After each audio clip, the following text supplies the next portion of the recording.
Bismillahirrahmanirrahim. Assalamualaikum warahmatullahi wabarakatuh. Rabbi shrah li sadri wa yassir li amri wahlul 'uqdatam min lisani yafqahu qawli. Puji syukur kepada Allah Subhanahu wa taala yang masih memberikan kita nikmat sampai dengan hari ini. Kemudian salam serta salawat pada junjungan kita Nabi Muhammad sallallahu alaihi wasallam. Baik, di video ini tema yang saya angkat pada materi kali ini adalah upaya pemberantasan korupsi. Kita mulai dari pengertian korupsi. Jadi apa itu korupsi? Korupsi itu adalah sesuatu yang jahat, yang berbau busuk ataupun merusak.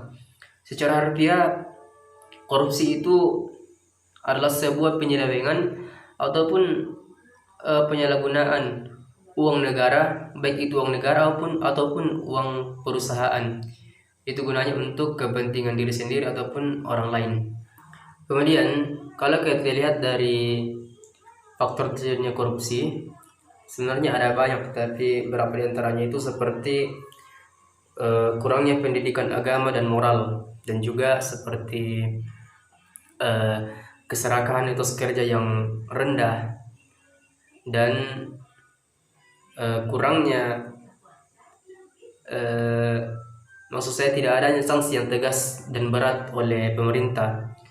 Jadi yang diberlakukan di Indonesia, undang-undang yang diberlakukan di Indonesia itu sanksinya tidak terlalu berat dan juga keras bagi pelaku korupsi. Kemudian yang selanjutnya, faktor terjadi korupsi itu seperti kurangnya pengawasan dari aparat pemerintahan di Indonesia. Jadi pemerintah Indonesia itu melakukan berbagai macam upaya dalam memberantas korupsi. Beberapa cara diantaranya itu seperti yang pertama. Jadi yang pertama itu adalah upaya pencegahan.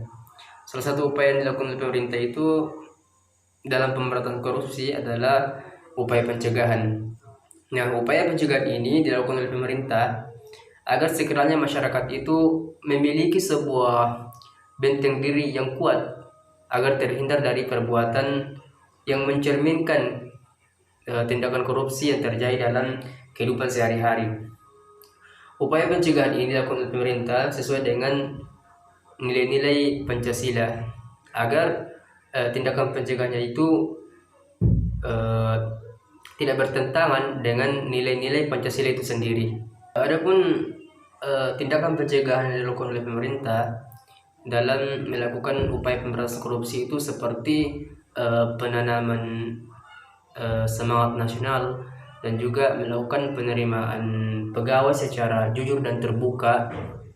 Kemudian seperti upaya pencegahan himbauan kepada masyarakat dan juga upaya pencatatan ulang aset. Jadi yang kedua itu adalah upaya penindakan. Upaya penindakan ini dilakukan oleh pemerintah terhadap pelaku korupsi itu sendiri. Dalam upaya penindakan ini terhadap korupsi, pemerintah itu dibantu oleh lembaga independen pemberantasan korupsi atau biasa kita sebut sebagai KPK atau Komisi Pemberantasan Korupsi. Semenjak KPK berdiri tahun 2002 itu, KPK ini sudah membuahkan hasil yang bisa kita sebut sebagai hasil yang sangat maksimal. Upaya penindakan yang dilakukan oleh KPK ini merupakan upaya yang tidak main-main dan juga tidak pandang bulu.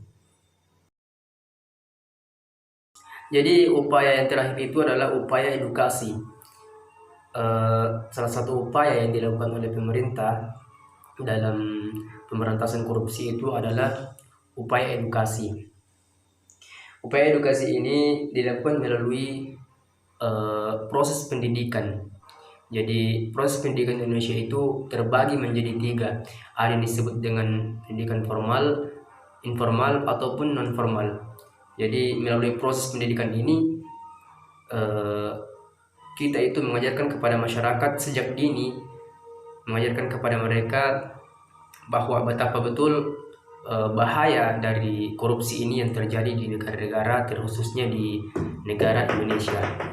Tapi selain itu, melalui edukasi yang diberikan oleh pemerintah ini, peran mahasiswa dalam pemberantasan korupsi juga dapat dimaksimalkan, agar para mahasiswa ini dapat memberikan contoh yang baik kepada adik-adiknya dan juga kepada masyarakat tentunya, tentang cara pemberantasan korupsi dari dalam diri masing-masing. Jadi mungkin itulah materi yang sempat saya bawakan pada video ini. Saya akhiri dengan ucapan Assalamualaikum warahmatullahi wabarakatuh.